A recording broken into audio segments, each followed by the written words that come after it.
1971 সালে 25শে মার্চ কাল রাত পাকিস্তানিরা যখন হত্যাযজ্ঞ শুরু করলো, আওয়ামী লীগের নেতৃবৃন্দদের ভিতর হাই কমান্ডে একটা অলরেডি ডিসিশন ছিল যে তারা তো নির্বাচনের ফলাফল মানবে না, যদি না মানে, এবং ওই যে আলোচনা হওয়ার কথা ছিল, আলোচনায় যদি কোনো সুফল না আসে তাহলে তারা ক্র্যাকডাউন করতে পারে। ক্র্যাকডাউন করলে আমরা সর্বাত্মক স্বাধীনতার আন্দোলনে যাব এবং সেজন্য আমাদেরকে আত্মগোপনে যেতে হবে। This was the plan. তো 25শে মার্চ রাতে আমার বাবা কিন্তু গিয়েছিলেন বঙ্গবন্ধুর কাছে, এবং ওখানে একটা এটা দিস ইজ হিস্ট্রি, এখানে তো লুকাচুরির কিছু নাই। আমি আমার ব্যক্তিগতভাবে আমার মায়ের মুখ থেকে যা শুনেছি, আমার বাবার উদ্ধৃতি দিয়ে যা শুনেছি, উনি ওই ঘোষণার পত্র একটা ছিল, ওখানে সিগনেচার প্রয়োজন, বঙ্গবন্ধু ওখানে সিগনেচার দিতে চাচ্ছিলেন না। এবং কেন চাচ্ছিলেন না সেটা, স্বাধীনতার ঘোষণা, উনি ওনার মতো করে কিছু একটা করতে চাচ্ছিলেন। তো আমার বাবা চলে আসেন 32 নম্বর থেকে, এবং উনি খুব আপসেট ছিলেন। আমার আম্মা বলেন যে উনি খুব আপসেট ছিলেন, উনি মানে সব ফাইল টাইল বাসায় এসে ফেলে দিচ্ছেন যে এই এত বছরের আমাদের আন্দোলন সব বৃথায় গেল। ঠিক আছে, তারপর যাই হোক, উনি ব্যারিস্টার আমিরুল ইসলামের সাথে চলে গেলেন আত্মগোপনে। পরবর্তীতে যশোর দিয়ে বর্ডার ক্রস করার সময় তাজউদ্দিন আহমেদ সিদ্ধান্ত নিলেন যে বিচ্ছিন্নতাবাদী আন্দোলন পৃথিবীর ইতিহাসে অনেক আছে, কিন্তু বেশিরভাগই সফল হয়নি।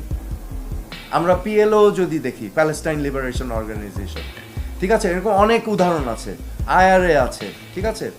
তো উনি সিদ্ধান্ত নিলেন যেহেতু 70-এর একটা নির্বাচন হয়েছে, এখানে একটা ম্যান্ডেট আছে, এইটার লিগ্যাল ফ্রেমওয়ার্কে একটা সরকার গঠনের মাধ্যমে যদি আমরা আগাই তাহলে এটা লেজিটিমেসি পায় বিশ্ব দরবারে। কারণ এখানে মনে রাখতে হবে মুক্তিযুদ্ধ কিন্তু আন্তর্জাতিক দরবারেও আমাদের কিন্তু তুলে ধরতে হয়েছে, সমর্থন আনতে হয়েছে, ঠিক আছে। এখানে অনেক বিষয় ছিল, কূটনীতি ছিল, এখানে শরণার্থীদের দেখভালের বিষয় ছিল, মুক্তিযোদ্ধাদেরকে ট্রেনিং ছিল, ওদিকে যাচ্ছি না। বাট এই উদ্দেশ্য নিয়ে ওনারা বর্ডার যখন ক্রস করছিলেন, তখন বিএসএফ থেকে যখন ওনাদেরকে গ্রহণ করলেন গোলক মজুমদার সাহেব, regional chief, Tajuddin Ahmed clearly বলেছিলেন যে উনি একমাত্র দেখা করবেন রাষ্ট্রপ্রধানের সাথে। So state to state contact, this is very important. আমি কেন বলছি একটু পরে বুঝবেন। এবং তিনি আর কোনো গোয়েন্দা সংস্থা বা কারোর সাথে তিনি দেখা করলেন না। He wanted state to state communication, এবং উনি ইন্দিরা গান্ধীর সাথে দেখা করলেন। Now in the mean time Indian intelligence agency যেটা তারাও কিন্তু খেলায় মেতেছিল। তারা আবার করলো কি, এটা আমরা একটু পরে স্পষ্ট হবে। এই মুজিবনগর সরকার যখন পরবর্তীতে গঠন করা হলো, এই মুজিবনগর সরকারকে বারবার বাধাগ্রস্ত করছিল আমাদের ভিতর থেকেই। এটার নেতৃত্ব দিচ্ছিলেন শেখ মনি।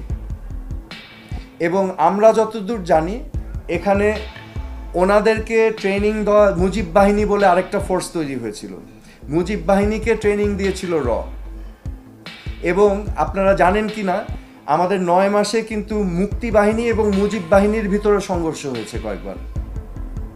ব্যাপারটা কি বুঝতে পারছেন? সো আমার বাবা যেটা চেয়েছেন, state to state contact and independence, এবং আমরা সেটা অ্যাচিভ করতে পেরেছি।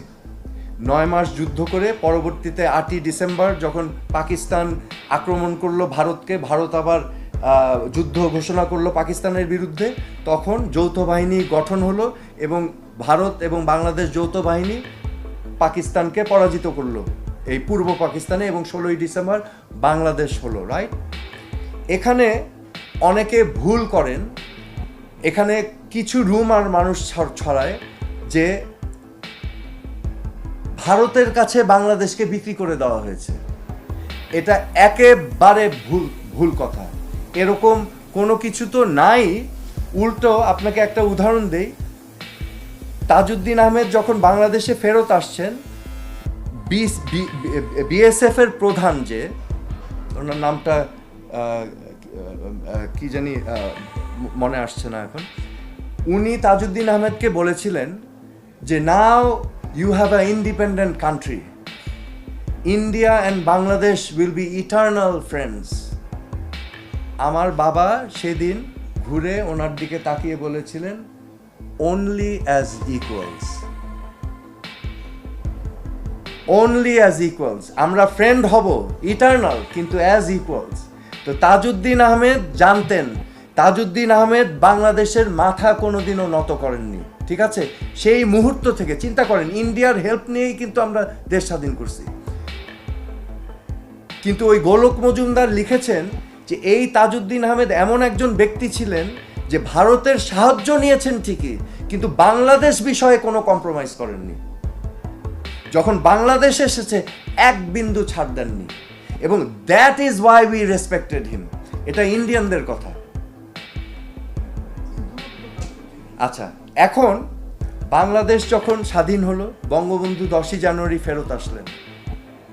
আমার বাবা মৃত্যুর আগ পর্যন্ত দুঃখ করে গিয়েছেন, মুজিব ভাই একদিনও জানতে চাইলেন না দেশ স্বাধীন কিভাবে করলাম। এখন এটা তো আমারও প্রশ্ন, কেন কেন তিনি জানতে চাইলেন না? কেন তিনি তাজউদ্দিন আহমেদকে সাইডলাইন করলেন? কেন তিনি যারা মুক্তিযুদ্ধের বিরোধিতা করেছিল সেই সময় তাদের কথা শুনলেন? এটা তো সবারই প্রশ্ন। এখন আমি তো জ্যোতিষী না ভাই, আমি তো বলতে পারবো না। সো বাট আমরা যদি অ্যানালাইসিস করি, অনেকগুলোই কারণ থাকতে পারে। আই ডোন্ট নো, এটা হিস্ট্রি থেকে বের করতে হবে। যারা গবেষণা করছেন তাদেরকে আমি অনুরোধ জানাই, আপনারা এটাকে ঘাটেন, দেখেন, এখানে তথ্য উপাত্তি তো সবই আছে, ঘাটেন কেন হতে পারে, ডিস্টেন্সটা কেন হতে। অনেকে বলে হয়তো উনি ছিলেন না, তো এটাও একটা কারণ হতে পারে। তাজউদ্দিন আহমদের সাথে যে বঙ্গবন্ধু দূরত্ব তৈরি হয়েছে, একই ধরনের ব্যাপার কি চার নেতার সাথেও ঘটেছিল? ওই সময় আমাদের যে মুজিবনগর সরকার গঠন হলো, বাংলাদেশের প্রথম সরকার, বিপ্লবী সরকার যেটাকে বলা হয়, তাজউদ্দিন আহমেদকে রাজনৈতিকভাবে সাপোর্ট দিয়েছিলেন এই তিন নেতা, সৈয়দ নজরুল ইসলাম, কামরুজ্জামান সাহেব এবং মনসুর আলী সাহেব, এবং কম বেশি এই তিনজনও ভিক্টিমাইজড হয়েছে।